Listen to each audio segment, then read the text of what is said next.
Okay, can share experience anụnwa from my friend maka ndị ji sleep maka gị maka na outside ndị imige nwetabeghị maka sleep nke gị inwe ike ị na-eche ụjọ a na-atụ gị ka ife gị na fire eje bọsị ya marakwa mara na sleep na-eji ya anaba anyị na ọ bụrụ na ijide sleep na inwe ike iji na ụlọ betimanje na-achịta azụ so nwaanyị anụnwa kịta ji sleep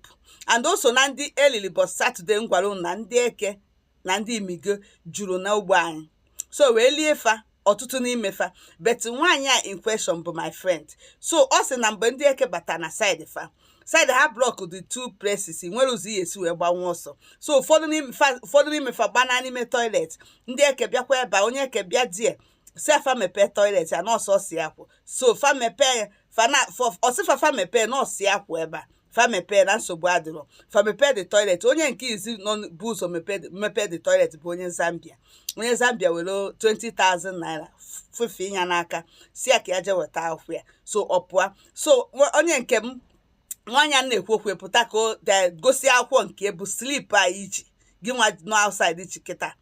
o were slip a gosie so nwoke a wee na slip si ya na ọfụ ifu slip a na-enwe ike ịdị na ya akwụkwọ ya because na akwụkwọ ya nọgo n'ime for long time ya banye baki so onye nwa banye baki o mesikwa onye nke ọfụ na onye na-emepere baki ọ chọkwa ka onye 20,000 naira ka o mepere onye asị na ya achọrọ ego ya banye baki so ọtụtụ n'ime fa bụ ndị ji akwụkwọ ọtụtụ n'ime fa bụkwa ndị ejiri akwụkwọ nkwe ndị ji akwụkwọ alapụ nkwe ndị ji akwụkwọ akpụrụ fan Chinese feluzi ebe a ka enene so wee buru fa wee pụọ since 5 o'clock wee buyarigide ha je na-ebukọsị ndị mmadụ that day bụ nnukwu ihe na mbukọ ka ha bukọ ndị mmadụ mgbe fa ji wee luo n'ogige ndị uwe ojii bụ ebe 10 so mgbe fa pụrụ 5 wee luo ogige ndị uwe ojii ebe 10 so before fa eji wee lute ogige ndị uwe ojii ejego m make plan onye nwere ike ịkpọpụta nwaanyị ya mụ na die je kpọọ somebody enye ego onye atụkọsị ego nke anyị ji almost $500,000 naira anyị eji kpọpụta ya ka anyị imepele ya akwụkwọ so ụbọchị mgbe anyị eluziri ebe a na-eche mụ nwa nọrọ die ọ die nọ die eluzie mgbe a na-echezi ka die ka ebutezie fa ha rutezie ebe 10 a ka enwee ike wee kpaa afịa wee kpọpụta ya bezon onye nyere ego ka ọ rụzie ọrụ ya so mgbe ha lụzi die mmadụ karịa sị ha dị more than 100